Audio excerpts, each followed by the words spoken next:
Record Night. I'm Ryan. I'm Chris. And tonight we're doing another review episode. Yeah. Mountain Of... goats. The mountain goats bleed out. Do you want to give our deets? Our deets, yes. You can find us on Facebook at Record Night? Yeah, just Record Night. You can find us on Instagram at Record Night Pod, Twitter at record_night, and email us at recordnightpod@gmail.com. I do know it's a little hot where you're at, right? It's very hot. There you go. I feel like I'm about to sweat out. Yeah, we had to actually push this recording back so it gets slightly cooler, but it's still hot inside the well insulated apartment, I assume. You would think, but it doesn't even keep in cool stuff. I think it just only lets in the heat. Okay. Well, fuck, dude. But yeah, Mountain Goats bleed out. This is a Mountain Goats 14th record. I don't know why you're asking me. You're the Mountain Goats guy. I assume it's their 28th. Okay, I'm actually gonna look this up. But yeah, the Mountain Goats have been around since 1991. Lead guy of Mountain Goats, or the guy, John Darnielle. He'll tour solo on the Mountain Goats because it's his band. Does have other members. Most notably John Worster, who plays he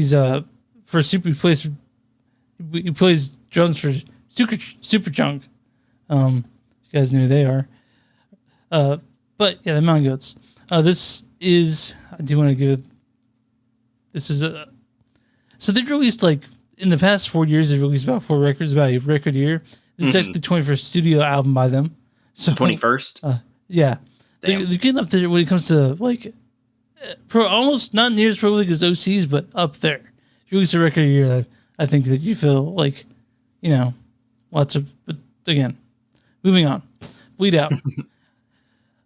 This record, I'll give a little backstory on it. During the pandemic, JD took inspiration for all these songs, JD being John Darnielle, from 1960s to 1980s action films that he watched while he was holed up in his home in Chapel Hill. Right. I would say one of the better themes that he has for his themed records. Yeah, I agree.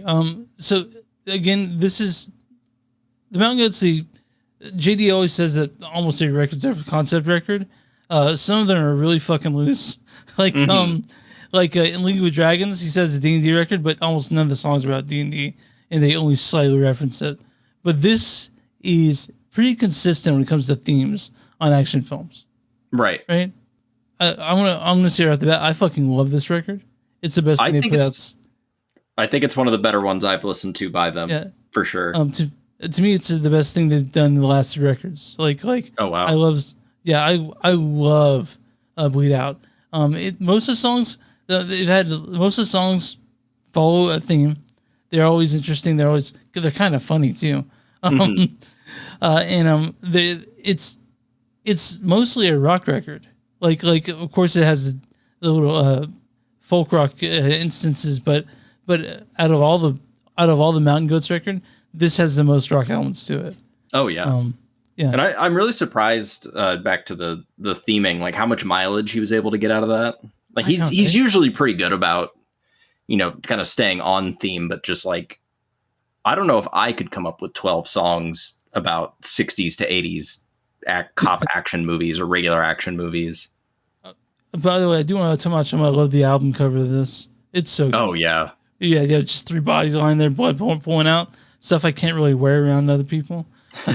Because Mountain Goats are pretty good about their cover art usually. Yeah. Oh yeah, that's always pretty killer, right? I mean, yeah, I really they did Getting Into Knives, didn't they?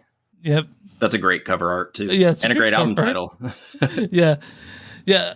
So I'm gonna go through a few songs here of my favorites. Starting out with Training Montage. Quick thing, I first heard Training Montage in the hotel room in Providence. Oh, really? The day of one day, the first day we were there, and we was in the shower, and I'm like, oh shit, they released this. And I pre-ordered right there. But Training Montage starts out as you think it would, with JD just sort of palming the guitar, and then it's the chorus is I'm doing this for revenge, and then you get the sort of thesis of the whole record. Because a lot of songs in here are about fucking revenge. Something a lot of action movies are too, yeah. yeah. You and I are not going to finally get the kind of revenge that these guys in these movies are getting. Because at least I'm not going to kill someone. Yeah. I'm not gonna, hopefully not going to bleed out. But every song here basically follows a cop action movie or assassin. But all these action movies that permeated pop culture, including First Blood, which mentions John Rambo. Mm-hmm. And we also talking about First Blood. Also, Paul Kersey, who is that Paul Kersey is who Charles Bronson plays in Death Wish. That's the name of the character. Oh, okay. And then he mentions Buford Pusser, who is Walking Tall. That guy from the Walking Tall movies. Yeah, so just dudes taking on their hometowns. Yeah. Man, fucking. I tried. So the new Death Wish.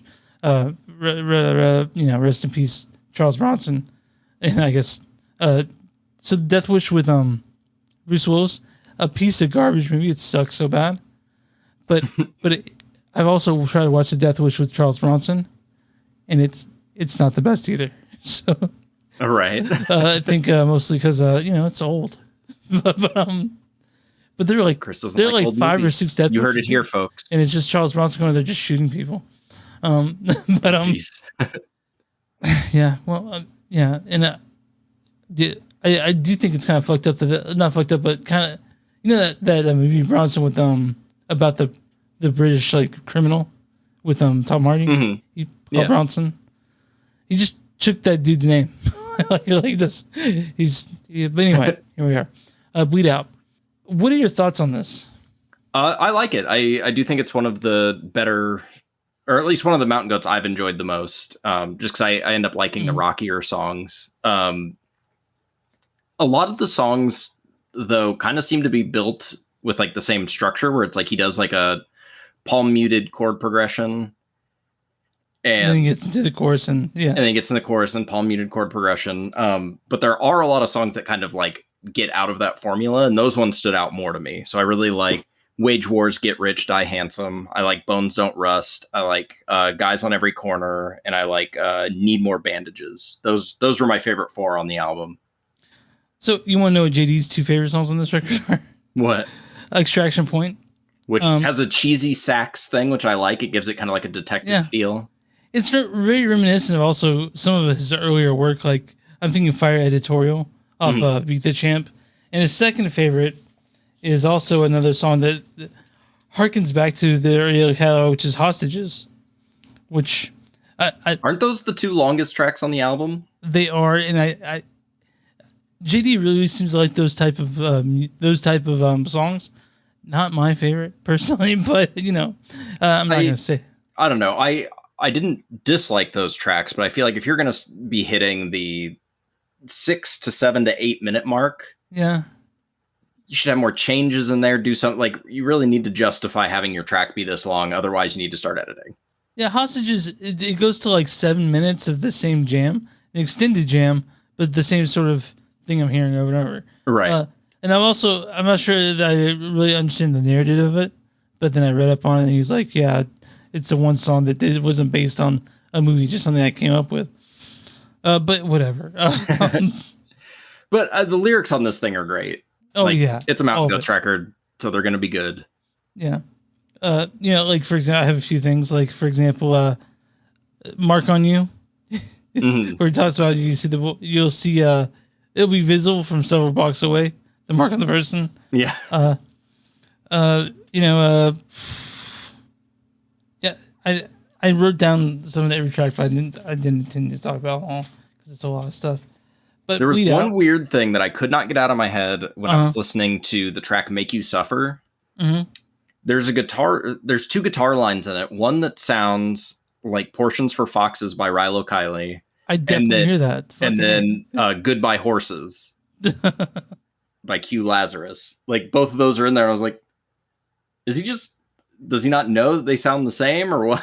They kind of, I think about it now. Fuck, dude. I didn't think about it at the time, but yeah. Porch for Foxes is probably the most famous Rilo Kiley song too. Mm-hmm. I know all of it. But Oh, I want to mention this is produced by Alicia Bagano Bully, the indie rock band Bully. And I think she played a lot of guitar on this record. Oh, cool. Yeah. I do want to mention this has the such cohesiveness where it starts out with training montage, ends with bleed out. Someone beginning the mission and someone dying at the end of it, which is to me the best opener and closer on this record. Like, oh yeah, the cohesiveness of that, fucking love it. Oh God, I'm so happy with this record, Bleed Out. Because it's nice when bands you like release albums you like. Yeah. Who'd have thought? Yeah. I think this is the second new release we've done in Manga the Canvan, right? I don't think we did a new release on them for. Yeah, we haven't actually. I don't think so. No. This is our first time reviewing them, but not our first time listening to them. No, we talked about Sunset Tree and Beat the Champ. Yeah. We talked about Rush Circles. Yeah, we talk about. Do we talk about Blood Moon? I feel like I don't know if we talked about Blood Year, but we we hung out the day that might have been like one of our first like in-person hangout sessions. Oh yeah, yeah. It's like, it was just like that album came out and we both bought it and went to your place and listened to it.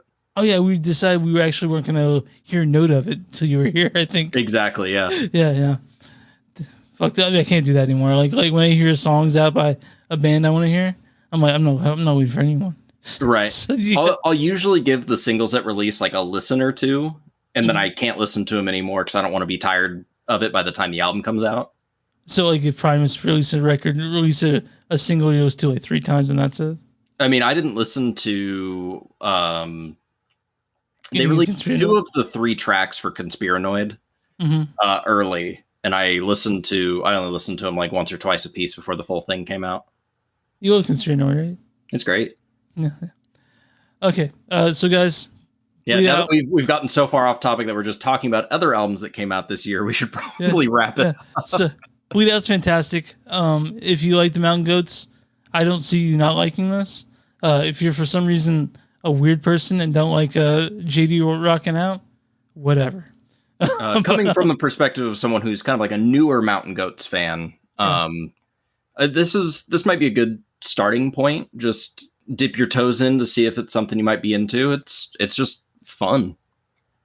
Yeah, it is. I do want to mention also the other members of Mountain Goats because I'm like an asshole. Peter Hughes plays bass, and Matt Douglas, who's like it seems to be like he's a newer member.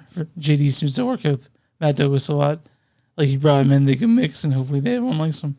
But yeah. All right. Yeah. With that stunning revelation, we're wrapping up the episode. Wrapping up. Okay. Yeah. Mountain Goats. And so thanks for listening. We'll see you guys later. Bye.